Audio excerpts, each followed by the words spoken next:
Les doy gracias este día. Vamos a terminar, creo que en la segunda parte de la introducción. Jan ya había cubrido donde las tres preguntas que tenían en su parte que decía, ¿debería un creyente estudiar profecía? ¿Verdad? Le decimos que sí debemos de estudiar la profecía y también si es práctico estudiar la profecía. La respuesta es que sí es. ¿Y qué debe ser evitado en este estudio? Porque muchas personas ven a este libro y comienzan a tratar de entenderla, pero muchos salen con una idea incorrecta, ¿verdad? Y si uno no va y entiende y se enseña, estudia esta palabra correctamente, vamos a estar más, ¿cómo se dice? Ni pienso la palabra. No vamos a estar de acuerdo con el resto de la palabra, porque Dios no cambia, ¿verdad? Dios lo que dice en un libro es la misma cosa en otro libro, nunca va a cambiar, nunca se va a ir contra su palabra, eso es lo que quiero decir. Y necesitamos que saber qué es lo que dice Apocalipsis.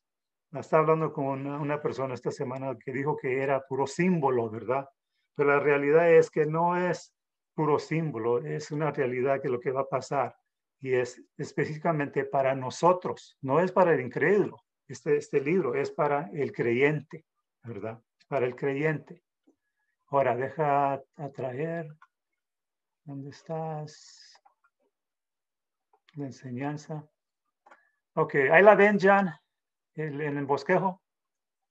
¿Se ve bien? Sí, hermano. Sí, Ok, está gracias, perfecto. gracias. Mi parte comienza aquí, donde dice, ¿por qué se escribió el Apocalipsis? Y vamos a examinar, dice, ¿dónde estás? Dice, vamos a examinar los propósitos declarados por Juan para escribir el libro de Apocalipsis, ¿verdad?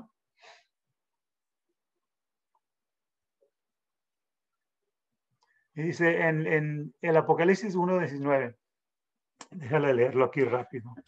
1:19. Dice, escribe las cosas que han visto y las que son y las que han de ser después de estas.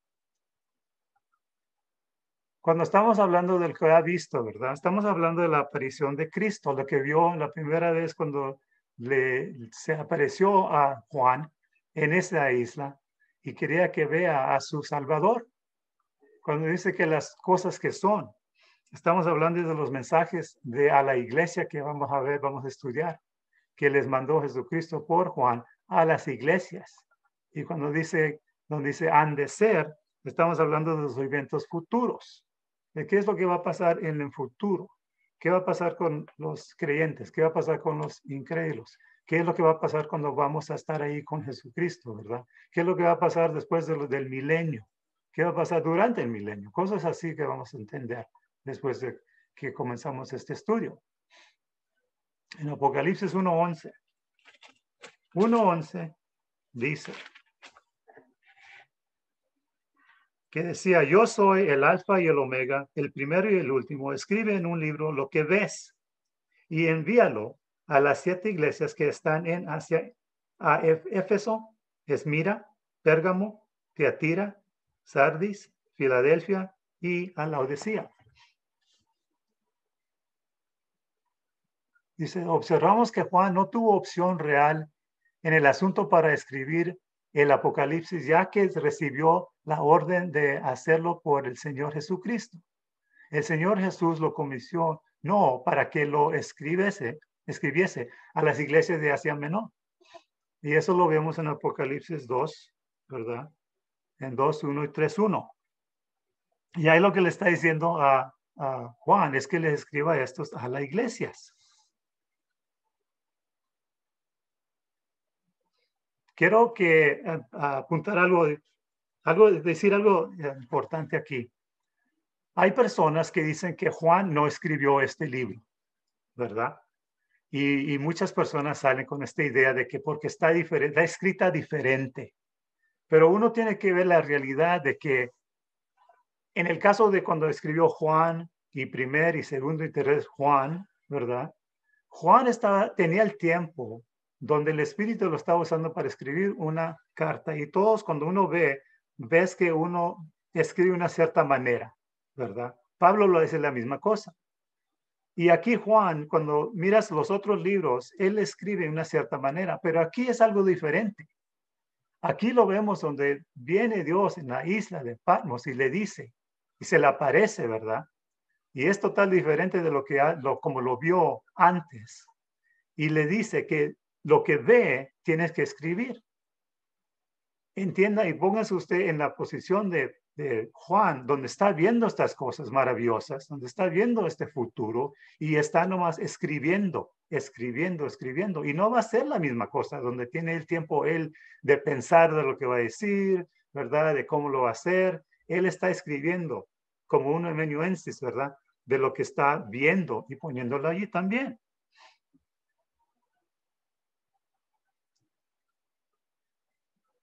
Es importante saber eso, ¿verdad? Juan fue la persona que lo escribió. No nomás eso, pero también hay personas que eran apóstoles, no, discípulos, ¿verdad? De Juan. En particular, el que le llaman Polycarp, era discípulo. Él y el discípulo de Polycarp era uno que se llamaba Irenaeus. Y esos dos también escriben, donde ellos mencionan que Pablo era el que escribió esa carta, ¿verdad?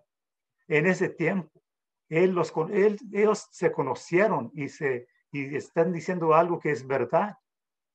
Vamos, después de que cubrimos esta parte primero, al fin vamos a hablar un poco de Juan y voy a mencionar ciertas cosas donde uno no puede decir que está escrita en los años a decir 50, 60 después de Cristo, pero está escrita en este tiempo cuando ya pegó a los 90, ¿verdad?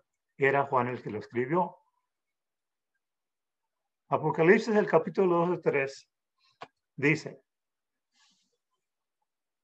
algunos apartes del Apocalipsis fueron escritos para abordar problemas reales encontrados en las iglesias locales actuales.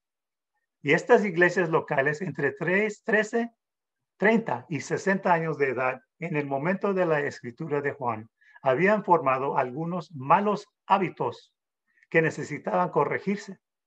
Otras estaban afligadas y necesitaban motivación y instrucciones, ¿verdad?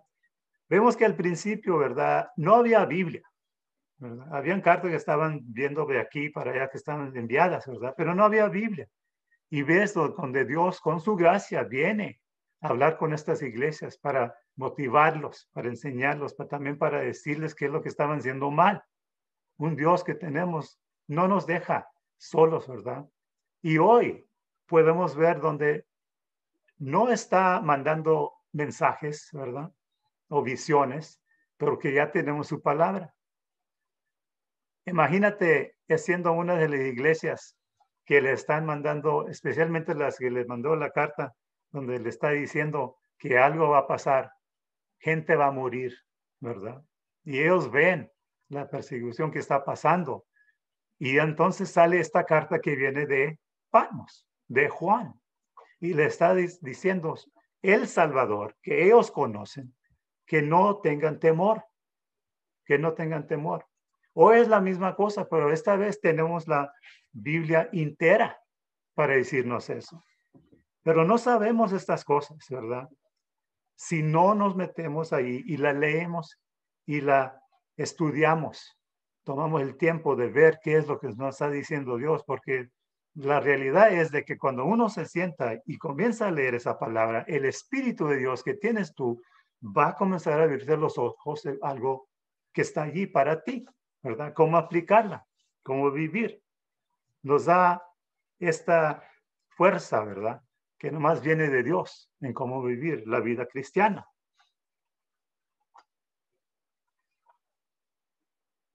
En Apocalipsis 2, 4, 5 dice, la iglesia en Éfeso se había apartado voluntariamente de su primer amor. El primer amor que tenemos, ustedes saben, hermanos y hermanas, es Dios, es Jesucristo, ¿verdad? Y sabemos que nos ha dicho Dios en Juan 14, 15, donde dice, si me amáis, guardad mis mandamientos. Esa es la manera donde enseñamos cómo debemos de amar a nuestro Dios. Y estas personas no lo estaban haciendo. la palabra, vamos a ver, después de este libro, vamos a ver con tiempo, cuando estamos estudiando aquí, que es para nosotros también. Estaba escrita a esas personas, a esas iglesias, pero para nosotros es también. Y debemos de ver esto y hacernos la pregunta, ¿verdad? Si nos hemos apartado voluntariamente del amor, que ese debe de ser primero en todo, ¿verdad? En todo. ¿Verdad? No que yo hago mi parte aquí y yo te doy tu parte allá. No, así no es. El amor que quiere Dios es todo, con toda nuestra mente, con todo nuestro corazón, dice la palabra. Así debe de ser. Y estas personas no están haciendo eso.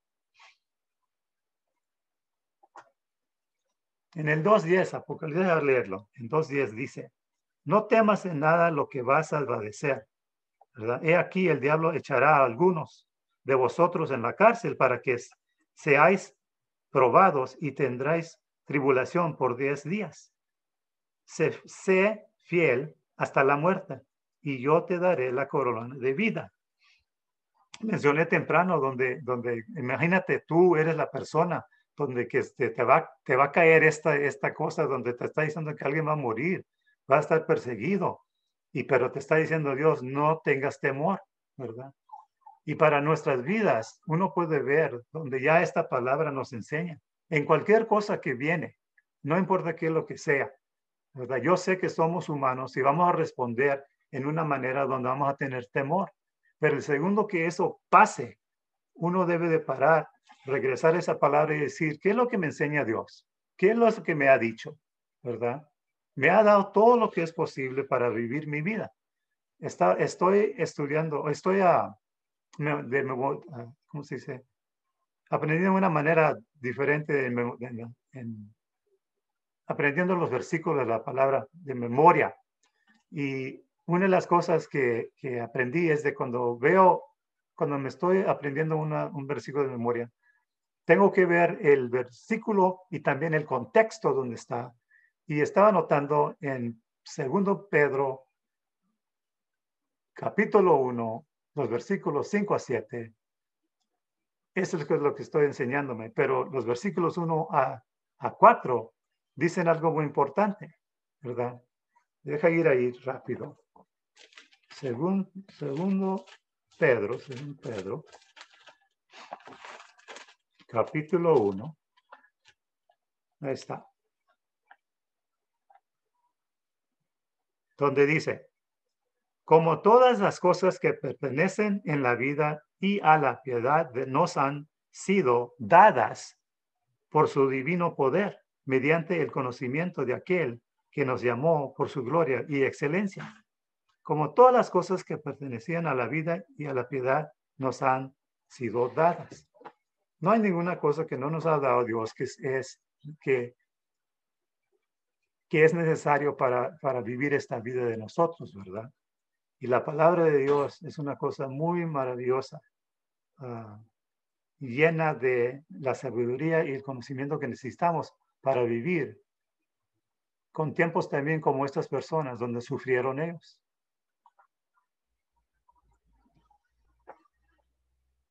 Apocalipsis 2:13. En Apocalipsis 2:13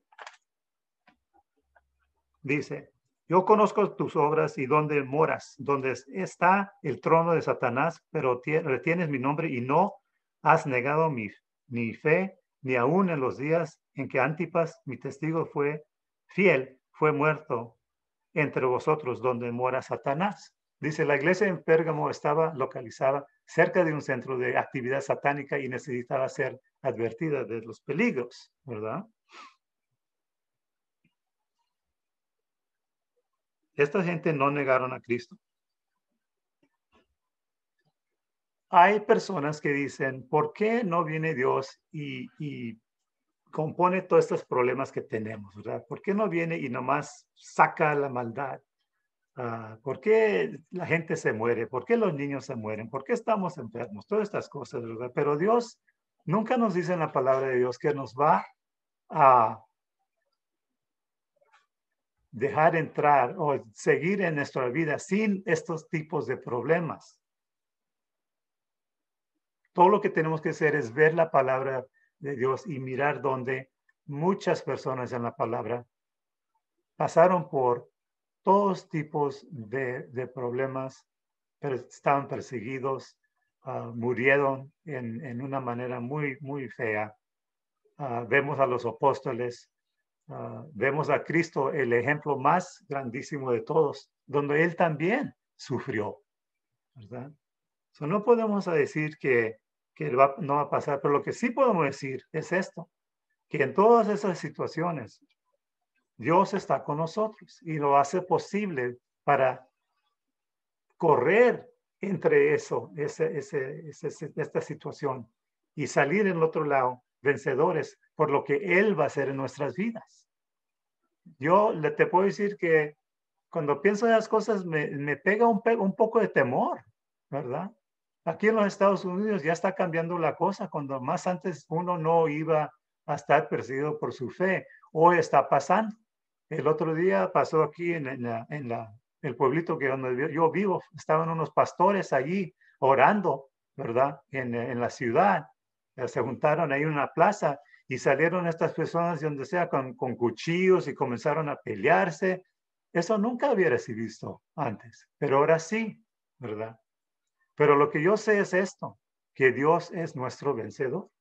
Dios se encarga de estas cosas. Últimamente, cada persona que hace mal, esa persona va a pagar, ¿verdad? Ojalá que alguien les dé el evangelio y ojalá que ellos entiendan y lo aceptan. ¿Cómo se dice? La muerte que ha hecho, la salvación que Dios da. Ojalá que la acepten. Porque esa es la única cosa que cambia el corazón. La única cosa que va a poder cambiar el corazón de esas personas que piensan así y que se portan así también, ¿verdad? En 2:22 dice, he aquí, yo la arrojo en cama y en gran tribulación a los que con ella adulteran, si no se arrepienten de las obras de ella. La iglesia en Tiatira fue descrita como estando involucrada en adulterio espiritual y necesitada de corregir sus caminos. Y eso vemos, y lo hemos visto, ¿verdad? Antes también, donde la iglesia, sea un individuo o sea el grupo, se meten en estas cosas donde hay un adulterio espiritual y no están poniendo su enfoque en Jesucristo. Y tenemos que entender que Dios no acepta esas cosas. Va a hacer algo. Nosotros somos su iglesia y nosotros somos el ejemplo para los demás.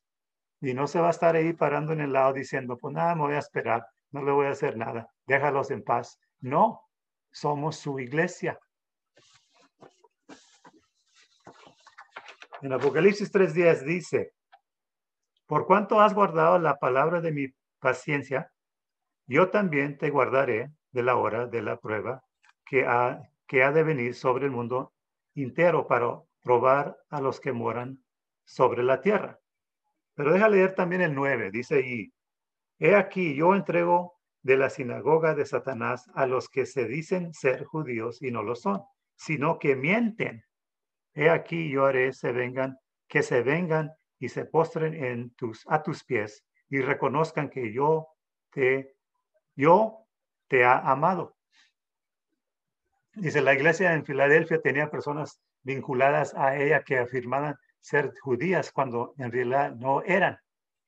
Vemos un fenómeno similar en nuestro mundo de hoy con la así llamada teología de reemplazo. Estos maestros suponen que la iglesia es ahora Israel espiritual. Pero eso no es verdad. Cuando uno ve la palabra, hermano, cuando uno ve la palabra, vas a ver que Dios le dio una promesa, varias promesas a Israel. La promesa de tierra, la promesa de simiente y la promesa de bendiciones. Y cuando ellos no aceptaron, la primera vez cuando vino Jesucristo, no lo aceptaron a su rey, ¿verdad? Entonces viene el comienzo de la iglesia, pero eso no quiere decir que Israel ya no va a tener esas bendiciones o la tierra, porque vamos a ver en este libro donde Dios cumple con su promesa de dándole esas cosas al fin de la tribulación. No podemos decir, ¿verdad?, que la iglesia reemplaza a Israel. A menudo los cultos, por ejemplo, los mormones dicen que son Israel o una de las tribus perdidas de Israel. Cuando uno ve la palabra, cuando uno lee la palabra incorrecta, ¿verdad? En este caso, la historia atrás de los mormones comienza con un hombre, ¿verdad? Cuando uno ve la religión en este mundo, vas a ver que el comienzo va a ser de Cristo o el comienzo va a ser de un hombre, ¿verdad? Y ha visto muchos tiempos donde cuando una persona sale y dice, yo voy a comenzar la religión porque esto es lo que dice la palabra de Dios, muchas veces es una mentira, es algo falso, ¿verdad? No leen esa palabra correctamente. La palabra dice que no va a entender la palabra si no es cristiano, ¿verdad? Y vemos eso mucho en las personas que comienzan estas religiones y están basadas en no la palabra, pero en lo que ellos creen, algo humano. Y así no trabajan. Son muy sinceros, ¿verdad? Yo tengo familia que son mormones, son muy sinceros, gente linda, pero son parte de una iglesia que son falsas, que está enseñando algo que no es verdad.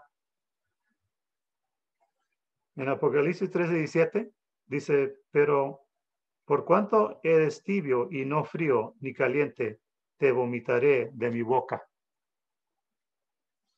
Eso debe de abrirnos las orejas, ¿verdad? Para mirar eso, lo que está diciendo Dios, y a compararnos, ¿verdad? Para ver. Somos el tipo de iglesia o persona donde somos tibios. Él no quiere que seamos tibios, Él quiere que seamos 100% los tipos de personas que estamos enfocando en su palabra, en Él, en el Padre, ¿verdad? Viviendo nuestras vidas para glorificarlo. La pregunta que nos debemos hacer muchas veces cuando nos vemos así enfrentando el pecado es, ¿lo va a glorificar a Dios, sí o no? Y si no lo va a glorificar, entonces no lo hagas. Porque aquí es el sentimiento que tiene Dios de una persona que está tibio. Vive yendo a la iglesia el domingo, pero cuando llega el lunes hasta el viernes, vive como el diablo. Así no es, ¿verdad? Y te lo digo porque así era mi vida antes, ¿verdad? Cuando era joven. No debe de ser así. Dios te quiere 100% y quiere toda tu mente, todo tu corazón, ¿verdad? Toda tu alma.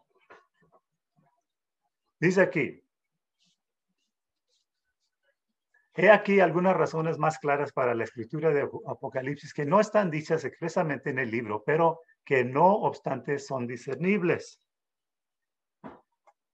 El libro de Apocalipsis fue escrito para mostrar el señorío y la preeminencia de Jesucristo. En Apocalipsis 1:2. ¿Dónde estás?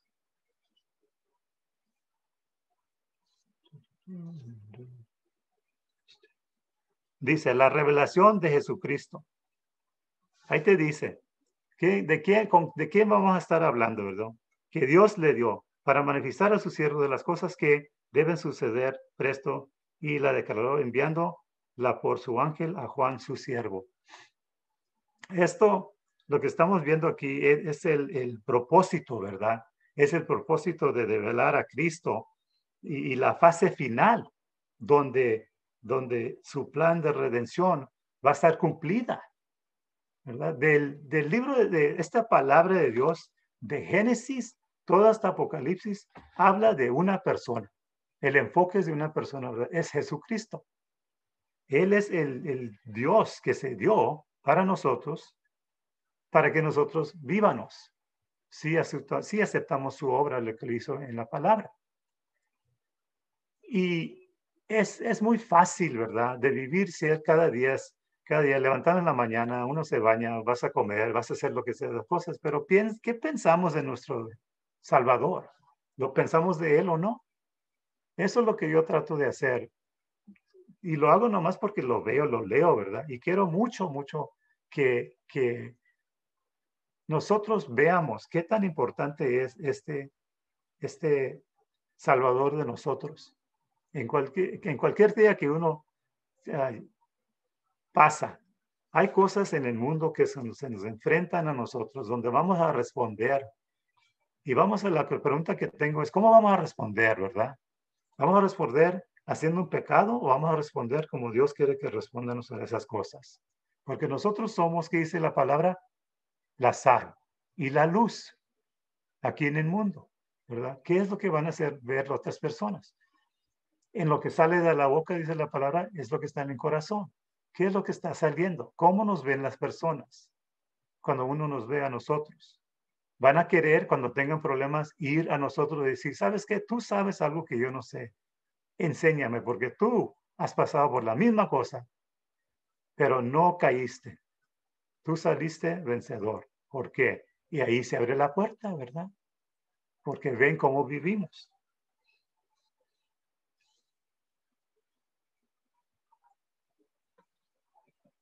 El libro de Apocalipsis nos muestra los pasos precisos que Jesucristo seguirá para reinar como el Señor sobre todo. El libro de Apocalipsis describe cómo todo aspecto de la creación, los ángeles, todas las naciones y los hombres individuales será dominado por Dios. En 1 Corintios. No la voy a leer todas las partes aquí. 1 Corintios 15, 25, dice, porque es menester que Él reine hasta poner a todos sus enemigos debajo de sus pies. Todos sus enemigos son nuestros enemigos, ¿verdad? Pero Él se encarga de poniéndolos debajo de sus pies. Dice en el 15, 26, y el postrer enemigo que será deshecho, ¿será qué? La muerte. La muerte. Acá en Romanos 11:36 dice, porque de Él y por Él y en Él son todas las cosas. A Él sea gloria por siglos. Amén. Todas las cosas comienzan con Dios, ¿verdad? Comienzan con Dios, tienen vida por medio de Dios y se pertenecen y terminan con Dios. Él es el número uno. Él es el que debemos de adorar. Él es el que ha hecho algo para nosotros que nunca podíamos hacer para nosotros. Él murió para nosotros y nos da esa oportunidad de estar con Él. Cuando miro las dos opciones, ¿verdad? Entrar al infierno o ir al cielo. Hay nomás una respuesta, ¿verdad? De estar con Él. Pero Él lo hizo posible. No tenía que hacerlo. Eso es lo que es la maravilla. No tenía que hacerlo. Pero todavía lo hizo para una persona humana como yo, como nosotros, pecadores antes, ¿verdad? Y todavía pecamos. Pero esta vez ya somos salvos. La ira de Dios no está contra nosotros todavía. Ya eso se terminó, ¿verdad? Somos aceptados. Y eso debe de hacernos entender qué tanto nos ama y qué tanto debemos de amarlo a Él. No porque hicimos algo nosotros, pero porque Él lo hizo todo. En Génesis vemos que el primer hombre, Adán, fracasó en dominar la creación, ¿verdad? En 1:26, déjame ver aquí. Ups. Ahí está. En Génesis 1:26 dice, y dijo Dios, hagamos al hombre a nuestra imagen, conforme a nuestra semejanza, y, mira lo que dice, y señoreé en los peces del mar, y en las aves de los cielos, y en las bestias, y en toda la tierra, y en todo animal que anda arrastrando sobre la tierra. So, le dio dominación a todo, le dio autoridad, ¿verdad? Eso es lo que le dio a Adán. Pero ellos cayeron. Y cuando cayeron ellos, ¿dónde fue la autoridad? No que se la quitaron a Dios, ¿verdad? Pero ¿a quién se la dio? Le cayó a Satanás. Y eso lo vemos en Juan 12:31, donde dice, ahora es el juicio de este mundo. Ahora el príncipe de este mundo será echado fuera, ¿verdad? En ese tiempo va a estar echado fuera. En 2 Corintios 4:4 dice, en los cuales el Dios de este siglo cegó los entendimientos de los incrédulos para que no les resplandezca la lumbre del evangelio de la gloria de Cristo, el cual es la imagen de Dios. Pero dice que es Dios de este siglo. Está encargado de lo que está pasando ahí ahorita, ¿verdad? Pero lo que vamos a ver es esto. En Apocalipsis observamos el segundo hombre, Jesucristo, el último Adán, que exitosamente domina la creación. Nosotros somos parte del equipo que ya ganó. A mí me gusta eso. Ya ganamos. No hay razón por no pensar algo diferente. Nosotros ya hemos ganado por Jesucristo, por lo que ha hecho Jesucristo.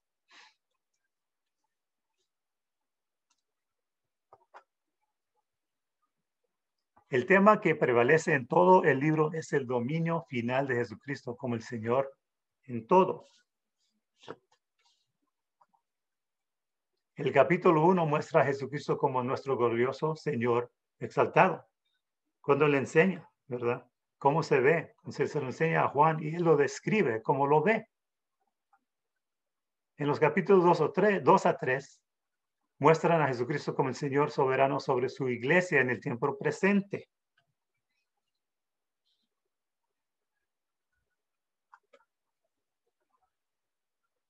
Al examinar los elogios, advertencias y correcciones dadas a las asambleas de Asia Menor, vemos expresada su autoridad suprema sobre la iglesia.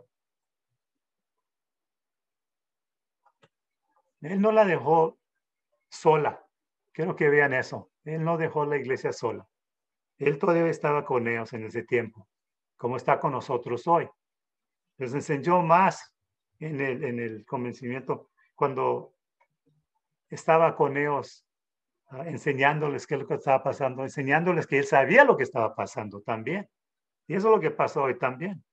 Todo lo que tienes que hacer es ver la palabra de Dios para ver si estás de acuerdo con lo que dice ahí que debemos estar haciendo en la iglesia, en nuestras vidas, cosas así, ¿verdad? Dice aquí, aunque el Apocalipsis fue escrito específicamente para las iglesias de Asia Menor, es aplicable generalmente a todas las iglesias de todo el mundo.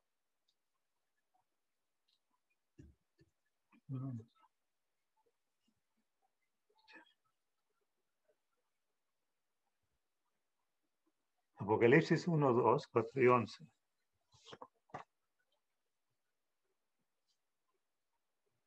No voy a cubrir eso ya ahorita.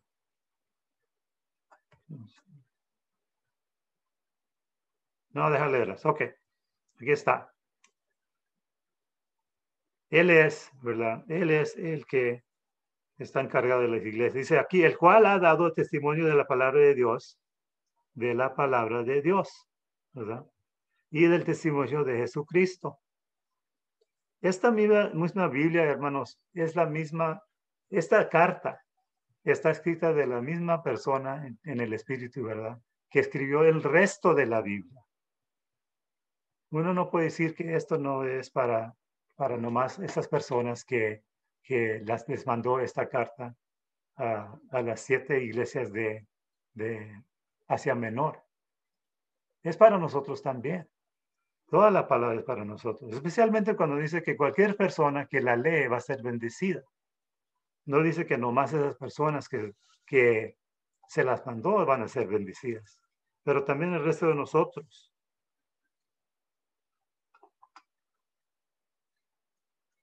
Cristo reina supremo. Cristo reina supremo sobre su iglesia. Cualquier congregación que hace caso omiso o desafía su autoridad será disciplinada. Vamos a ver en Efesios 1:22 donde dice, y sometió todas las cosas debajo de sus pies y diólo por cabeza, ¿verdad? Sobre todas las cosas a la iglesia. ¿Quién es la iglesia? ¿Quién es la cabeza de la iglesia? ¿Verdad? Y eso creo que vemos también en otras partes de la Biblia, donde Cristo es la cabeza. Dice aquí en el 1:23, la cual es su cuerpo. Nosotros tanto así somos tanto la parte del cuerpo de la iglesia, ¿cómo puedo decir? Nosotros somos una parte integral, donde Él dice que nosotros somos su cuerpo, ¿verdad? Cuando habla de todo el cuerpo teniendo diferentes también dones también, que uno hace una cosa y puede ser otra cosa, todo para la glorificación de Dios. Pero somos algo más importante que eso. Somos una iglesia que debemos de estar trabajando juntos, ¿verdad? Todos juntos en este cuerpo para glorificarlo, para dar la palabra a otros, para vivir de una manera donde quiere Dios que seamos santos, ¿verdad? Pero somos su cuerpo. En 1 Pedro, estas 4:17 dice, porque es tiempo de que el juicio comience de la casa de Dios. Va a haber juicio, pero comienza también con nosotros. Primero, es muy importante. Como dije temprano, somos la luz, somos la sal de este mundo, donde somos representantes de Dios. ¿Cómo nos estamos portando? ¿Cómo nos estamos viviendo nuestras vidas para que otros vean la diferencia que Dios hace en la vida de una persona? ¿Verdad? Nos dice ahí, otros se van a estar viendo. ¿Qué es lo que están viendo? Hay una razón para eso. Y es muchas veces porque Dios dirige a las personas cuando están tratando de entender a su Dios. Los dirige a un cristiano. ¿Estamos listos o no?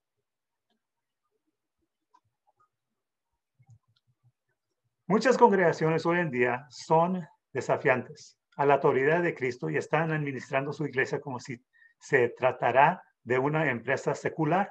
Estos están coqueteando con el desastre ya que Dios puede retirar de ellos su bendición. A mí me mandan, no sé por qué, creo que soy parte de una, ¿cómo se dice? Un website en la internet cristiano, pero te mandan ahí anuncios, ¿verdad? Que te dicen cómo puedes aumentar las personas que vienen a tu iglesia, cómo puedes dar tu mensaje a muchos más para que vengan a la iglesia, ¿verdad? Y, y pienso de eso y estoy diciendo, eso ya te dice la palabra de Dios. No tienes que pagarle a alguien, ¿verdad? Para salir y que te traigan más personas a la iglesia. La iglesia, un edificio, no se debe de ver en una manera donde dice, mira, hay mucha gente ahí, debe ser una iglesia buena. No, no. La iglesia, todo lo que tiene que ser es ser obediente a lo que dice la palabra, lo que dice en Mateo, ¿verdad? En los últimos versículos de Mateo, donde dice que vayan y hagan discípulos, sabiendo que antes de ser un discípulo tiene que ir y darle el evangelio. No más ir a la calle, si quieres, desde hacer, júntense juntos y den una encuesta con el evangelio, ¿verdad? En una fiesta, en una feria, ¿verdad? Algo donde va a ser una oportunidad. No nomás ir a casa. Me acuerdo cuando íbamos a casa y casi tocábamos y hablábamos con una persona y le dábamos y ya se acabó, ¿verdad? Así se debe de hacer.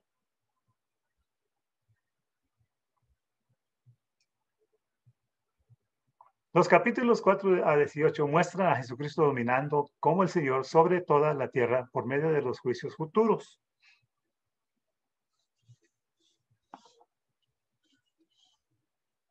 Sigo perdiendo en mi hoja. No sé por qué. El capítulo 19 muestra a Jesucristo como el Señor conquistador de todos los señores y Rey de todos los reyes.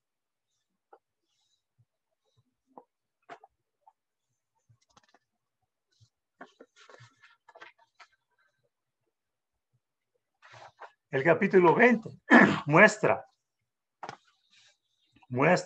a Jesucristo como el Señor triunfante y Rey final sobre toda la tierra. El Apocalipsis muestra como final y totalmente se realizará el reino milenial en la tierra. Hay ciertas personas que creen que ya ahorita es el tiempo del reino milenial, ¿verdad? Pero otra vez, no está, la Biblia no enseña eso. Y podemos enseñar por la Biblia, en la Biblia, que eso no es verdad.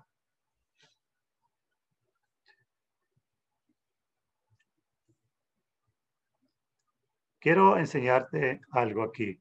En Mateo 6, al 9 del 13, ¿verdad? Enseña Dios cómo uno debe de orar. Pero no lo voy a cubrir todo. Quiero nomás leer el Mateo 6:10, donde dice, venga tu reino. En la palabra de Dios siempre está hablando de este reino, ¿verdad?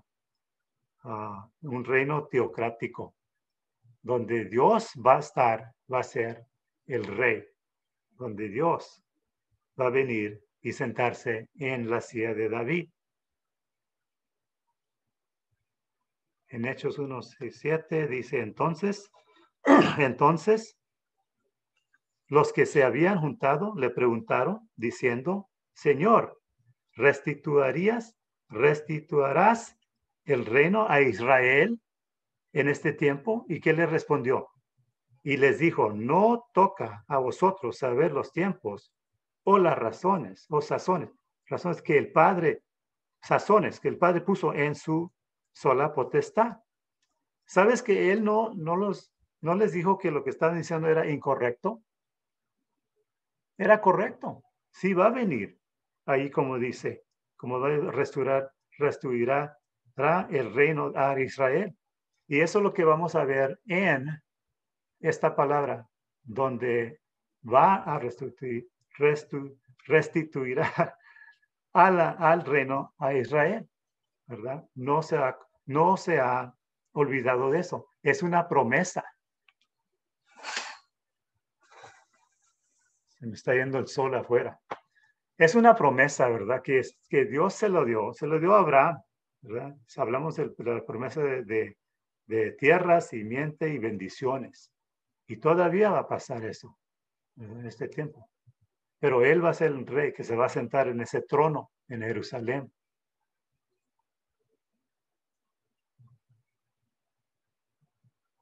Por último, los capítulos 21 y 22 predicen a Jesucristo y al Padre reinando como el único soberano, sobre todo por toda la eternidad. Y eso lo vemos en Judas 25. En el Apocalipsis fue escrito para nuestras iglesias hoy en día. Dado que el libro de Apocalipsis fue escrito a las iglesias locales, fuertes y débiles de la época, su relevancia y beneficios prácticos para nuestras iglesias hoy en día es evidente por sí mismo.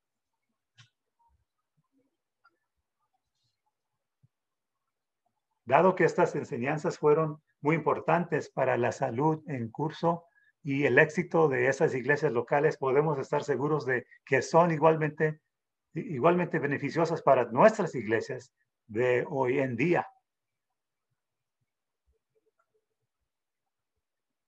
Algunas de estas iglesias estaban siendo cruelmente perseguidas y necesitaban que se les diera esperanza.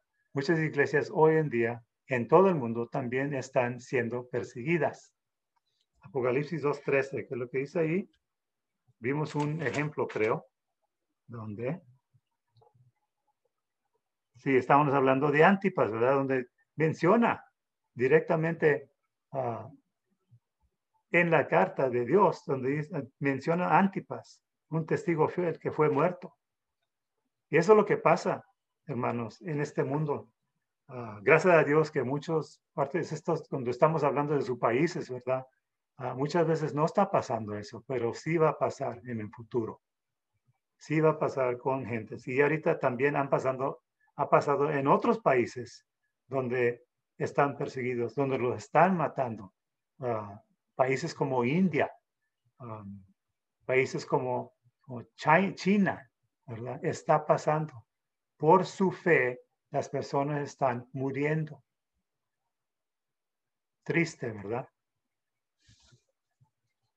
Pero sabemos que también están con Jesucristo. Todas esas personas que han morido en su nombre.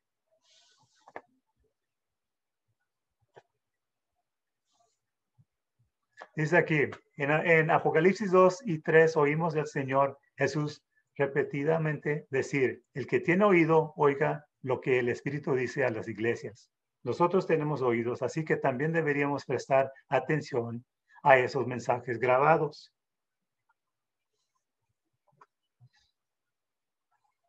Escrito como un libro profético, Dios usa las profecías del Apocalipsis para motivar a nosotros a vivir una vida santa y productiva.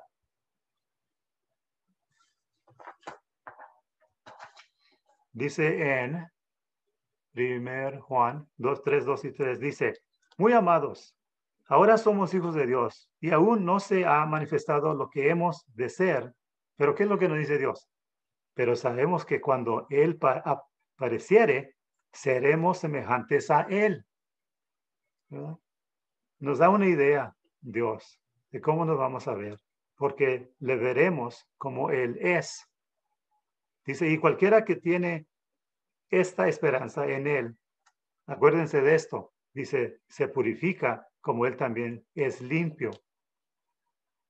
Siempre en la palabra vemos donde Pablo, Pedro, todos estos apóstoles, todas las escrituras, toda la Biblia donde dice, el problema que tenemos es el pecado. Y siempre está diciendo Dios, esa relación quiero tener contigo, pero esa comunión se puede quebrar si estás pecando, ¿verdad? Si estás pecando. Pablo lo menciona en Gálatas. Aquí lo vemos donde dice se purifica como Él también es limpio. Debemos de pensar de esa manera. ¿Cómo estamos viviendo? ¿Verdad? ¿Cómo estamos viviendo?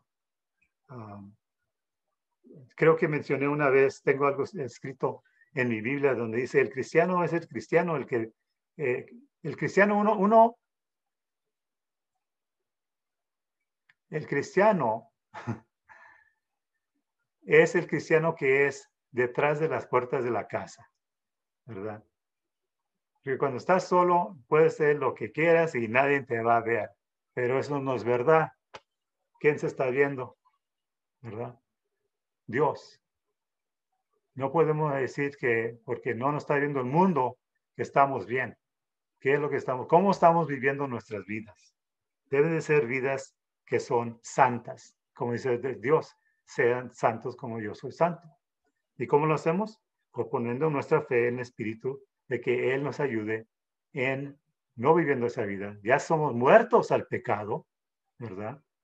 No tenemos esa cadena donde estábamos ahí esclavos a la carne. Dios ya la quebró. Si estamos pecando es porque nosotros estamos regresando a esa vida, como dice Pablo. Apocalipsis fue escrito para mostrar que Dios no va a permitir que el pecado y la rebelión continúen indefinidamente.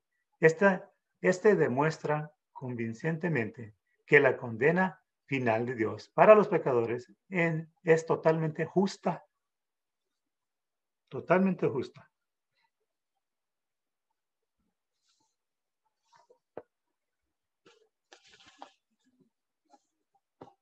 ¿Dónde fuiste?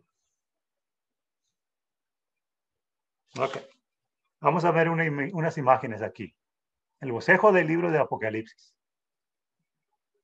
Sabemos, ¿verdad? En la primera venida de Jesucristo. Ahí comenzó la edad de la iglesia. Y eso lo vamos a ver en Apocalipsis, los capítulos 2 a 3, ¿verdad? Dice aquí 33 años después de Cristo al presente. Estamos en la edad de la iglesia. Y algún día, ¿verdad? Va a haber el rapto. Va a ocurrir el rapto. Y nosotros, hermanos que estamos aquí, vamos a estar con Él en un momento al otro. En la palabra de Dios, dice en ciertas partes en la palabra de Dios, que uno debe estar listo. ¿Qué es lo que vamos a estar haciendo el día que ocurre eso? ¿Vamos a estar haciendo algo mal o algo bueno? ¿Verdad? ¿Se acuerdan cuando éramos niños y nos pescaron haciendo algo mal? ¿Verdad? Y nuestros padres nos miraban y decían, ¿qué estás haciendo? Y nosotros nomás mirábamos para abajo hacia el suelo, ¿verdad? No sabiendo cómo responder. Yo creo que va a ser mil veces peor, más de 1000 veces peor, si estamos viviendo una vida como el increíble, el día que viene Dios en un rato y nos lleva, imagínate, estando enfrente de nuestro Salvador, sabiendo qué es lo que hizo para nosotros y nosotros no estamos viviendo nuestras vidas como deberíamos. Qué triste, ¿verdad? ¿Cómo no vamos a sentir? Después de ese rapto, ¿verdad? Va a ocurrir la tribulación y eso va a estar cubrido en los capítulos de 6 a 19. Hay muchas cosas que van a pasar en los capítulos, ¿verdad? Y por 7 años este mundo va a tener esta experiencia que nunca ha pasado en este mundo desde que comenzó. Cosas que ni... Por eso cuando yo veo a los incrédulos, yo pienso, ¿sabes qué? Esa persona a lo mejor no se porta bien, se trata a otros muy mal. Es una persona que prefiero que vaya al infierno, ¿verdad? Pero no, prefiero que esté conmigo, con los demás de los cristianos y que hay mucha luz ahí. Dije, ¿qué pasó? ¿Llegó un ángel o qué? Quiero que ellos estén ahí también, que ellos tengan la experiencia de vivir una vida aquí cristiana debajo del Señor. Después de la tribulación, ¿verdad? Dice comenzando en el capítulo 19, va a regresar Cristo con todos estos cristianos, ¿verdad? Que han creído en la obra de Jesucristo. Va a regresar y Él solo va a pelear contra todas estas personas, ¿verdad? Que han hecho mal.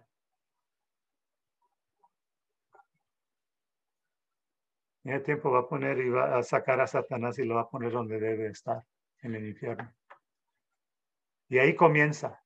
Ahí es donde va a comenzar el milenio, donde Él va a estar en el trono de David, donde Él va a estar dirigiendo las cosas.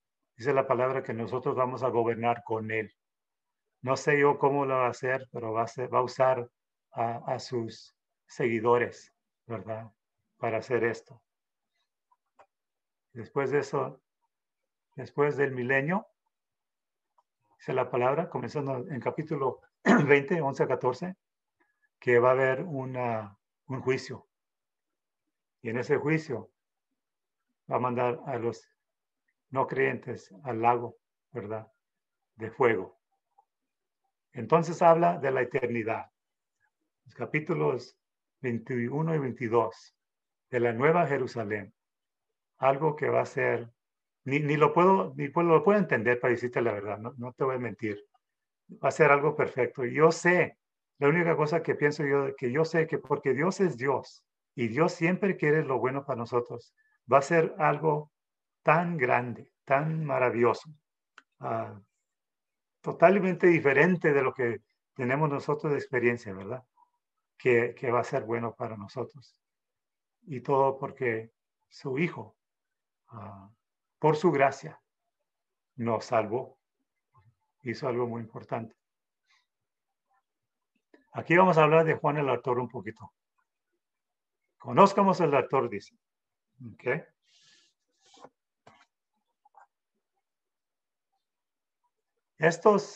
Dice aquí, Juan el apóstol de Jesús firmó su nombre como el autor del libro de Apocalipsis. Apocalipsis, el 1, 4, 9 y 22, 8. Todos mencionan Juan como el autor, ¿verdad? Todos mencionan a Juan como el autor. Pero no nomás eso. Si uno va y hace una, ¿cómo se dice? Lee lo que otros han escrito. Y en este caso estoy hablando de una persona que era discípulo de Juan, una persona que se llama Polycarp. Y Polycarp también tenía un discípulo que se llama Ireneus. Y esas dos personas mencionan en sus, las que escriben ellos, ¿verdad? No sé si era libro o carta, lo que sea, pero ellos escriben que Juan era la persona que escribió Apocalipsis. Eso podemos ver, y esas personas lo conocieron. Y hay muchas más personas cuando uno va y lee lo que han escrito, algo que es no bíblico, pero han escrito de eso, ¿verdad? De que Juan era el autor.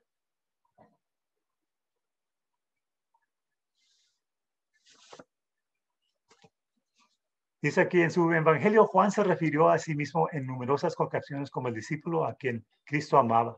Y en todos esos versículos ves donde Juan era la persona que está mencionada como el discípulo que Dios amaba. Juan fue probablemente el discípulo más joven. No solo escribió el libro de Apocalipsis, también escribió el Evangelio de Juan y las 3 epístolas que llevan su nombre.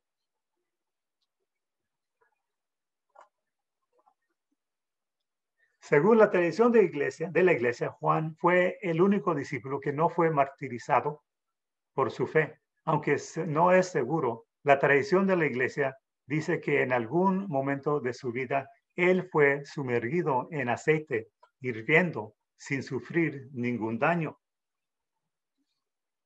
Y eso es algo que no sabemos si es verdad o no. En leyendo también la historia de ese tiempo, del César de ese tiempo, leí que ese César tenía la costumbre de mandar gente, ¿verdad? Como a Juan, a estas partes donde estaban solos, ¿verdad? Como islas. So, a lo mejor era la costumbre nomás de mandar personas así, y Juan en este caso era uno de que lo mandó a Patmos.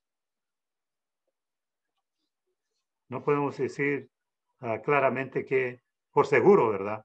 Que trató de matarlo por metiéndolo en el aceite. Dice aquí, ¿dónde estaba Juan cuando escribió el libro de Apocalipsis? El apóstol escribió el libro durante su exilio como prisionero en una pequeña isla rocosa llamada Patmos en el mar Egeo. Patmos está localizada cerca de la costa de Asia Menor, hoy en día Turquía. ¿Cómo sabemos eso? En Apocalipsis 1:9, ¿qué es lo que dice? Pero cuando el arcángel Miguel contendió perdón, estoy leyendo otro libro aquí. 1:9. Yo, Juan, vuestro hermano, y copartícipe vuestro en la tribulación, en el reino y en la paciencia de Jesucristo, estaba en la isla llamada Patmos. A mí me gusta cuando nos dan estas locales para saber qué es lo que está pasando, porque puedes ver donde es algo muy verdadero, ¿verdad? Y aquí tenemos un mapa, ¿verdad? Y ahí puedes ver a Patmos, esa isla que está en el círculo, muy chico, muy chico. Yo fui una vez a la isla de Okinawa, debajo de Japón, y yo creía que esa isla estaba muy chica porque podías caminar de un lado al otro, pero esta isla, muy chica. Y ahí puedes ver las iglesias donde les mandó las cartas, ¿verdad? Que debería de circular en esas iglesias. Aquí tenemos una foto de esa isla, Patmos hoy. Es muy chica, ¿verdad? Mucho de eso puedes ver la playa. Pero hay también otro, y estábamos hablando de esto, John y yo, donde puedes ver donde hay como pueblitos. Y si vas a Google y pones ahí la isla de Patmos, puedes ver que sí hay unos pueblitos chiquitos, ¿verdad? Lo que vemos aquí creo es una, ¿cómo se dice? Observación muy alta, ¿verdad? En esa segunda, ¿cómo se dice? Figura que tenemos ahí de la isla. Pero aquí enseña donde sí hay como pueblitos chicos, muy chicos, dentro de esa isla. Y todavía está ahí. Dice, Patmos era aproximadamente 56 kilómetros o 35 millas de Éfeso. Y podemos saber aquí donde está Éfeso y Patmos. y la distancia que tenemos, ¿verdad? Allí. La isla tiene aproximadamente unos 16 kilómetros, 10 millas de largo y 1.1 kilómetros, 1 milla de ancho. No era un lugar grande para vivir. Si no fuera por el libro de Apocalipsis, la mayoría de nosotros no tendrían ningún conocimiento de Patmos. Y es verdad. Tan chico que era, ¿verdad? Dice, ¿cuál fue la fecha de la escritura del Apocalipsis?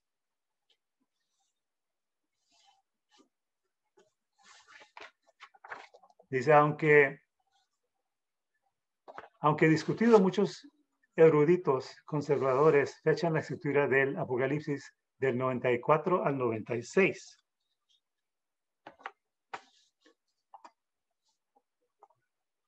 El libro fue escrito mientras Juan fue desterrado a Patmos, fue exiliado allí durante los últimos años del emperador romano Domiciano.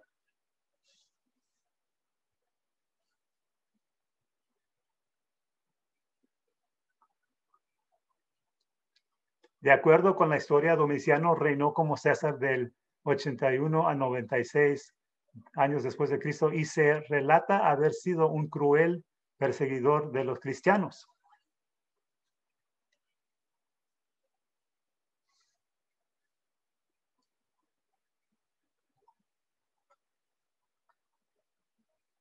Domiciano fue hermano de Tito, el general que destruyó Jerusalén en el año 70 años después de Cristo. Quiero apuntar a algo antes de que sigo. Y es que hay personas que tratan de poner la fecha más temprano, ¿verdad? Diciendo que estas cosas que ves, que lees en Apocalipsis, ya se han completado, ¿verdad? Ya ha pasado antes. Pero no, eso no es verdad, ¿verdad? Esta fecha de este tiempo de Domiciano, ¿verdad? Era cuando Pablo estaba en la isla. Y podemos ver esto. Vamos a comparar algo. Cuando Pablo estaba escribiendo las cartas a las iglesias en Asia Menor, ¿verdad? Tenemos que ver la comparación entre qué estaba pasando cuando Pablo le escribió las cartas y cuando Juan les escribió las cartas. Pablo se dirigió a algunas de las mismas iglesias, ¿verdad? En sus cartas, en los primeros años de la iglesia. Y la diferencia es esta. En Apocalipsis perdieron su primer amor. Vemos eso en la palabra, ¿verdad? Y en la carta de Pablo no lo hicieron eso. En la carta de Pablo no está hablando de eso, de lo que pasó con esas iglesias. No está hablando de esas situaciones donde alguien perdió su amor. En Apocalipsis siguieron la enseñanza de los nicolatas. Pero Pablo no, en el tiempo antes, ¿verdad? Pablo no menciona a ningún nicolatino en sus cartas que había un problema con esas personas enseñando esas enseñanzas de Baal.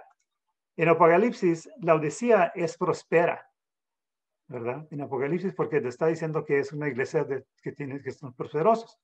Pero en la época de Pablo, ¿verdad? La ciudad tenía una experiencia de un terremoto, lo que nos dice en la historia, ¿verdad? Un terremoto. ¿Cómo le puede estar diciéndoles en Apocalipsis que son ricos, ¿verdad? Que son prosperosos?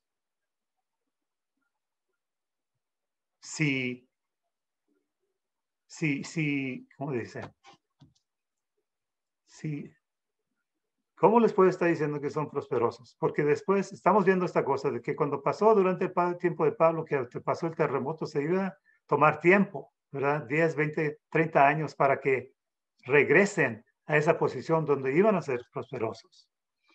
Y algunos dicen que la persecución mencionada en los capítulos 2 y 3 fue realizada por Nerón, que vivía antes, ¿verdad? Antes. Pero la persecución de Nerón se limitó a Roma, ¿verdad? Se limitó a Roma, no a las partes donde, y ahorita en Apocalipsis está hablando de de las iglesias están en Asia Menor.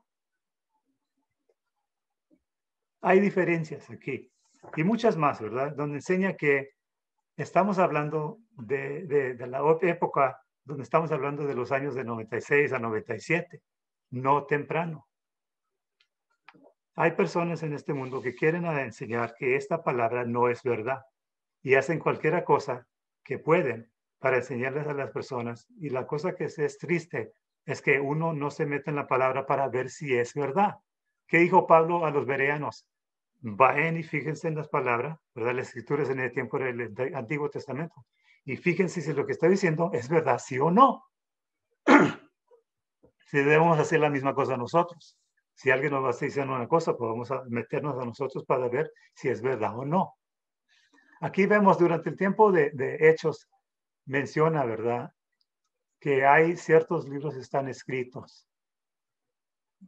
Santiago, ¿verdad?, es un libro que está escrito donde es mencionado durante el tiempo de los Hechos. Gálatas, Tesalonicenses, Romanos, Efesios, Colosenses, Filemón, Filipenses, todos estos están escritos en el mismo tiempo que están, que menciona este tiempo de Hechos, ¿verdad? Timoteo, 1 Pedro, 2 Pedro, Judas, Hebreos. Entonces lo que pasa es que viene Roma, cuando están perseguidos, viene Roma y el segundo templo está destruido. Y después de 70 años después de Cristo, Juan escribe los libros de 1, 2, 3 Juan y Apocalipsis. Eran los últimos libros que los escribió y era después del 70. Todos los demás eran antes de 70 y los libros después de 70 eran estos de Juan. No podemos decir que esos libros, ¿verdad?, con todos los testigos que hay en que podemos buscar, que estaba escrito antes. No estaba. ¿Cuándo fue escrito? Los testimonios de los padres de la iglesia generalmente confirman esta datación y lo mencionó a dos personas que eran Policarp y también Ireneos. Pruebas externas para la fecha de la escritura del Apocalipsis. Mira todas las personas, cuando lees lo que han escrito ellos, ¿verdad?, te pueden decir que esos son los testigos que te pueden decir que Juan la escribió. Y para los que dicen que la escribió antes de los 65 años después de Cristo, nomás hay 3. No sé dónde salieron ellos, pero estos aquí son personas que han dicho que era Juan el que lo escribió.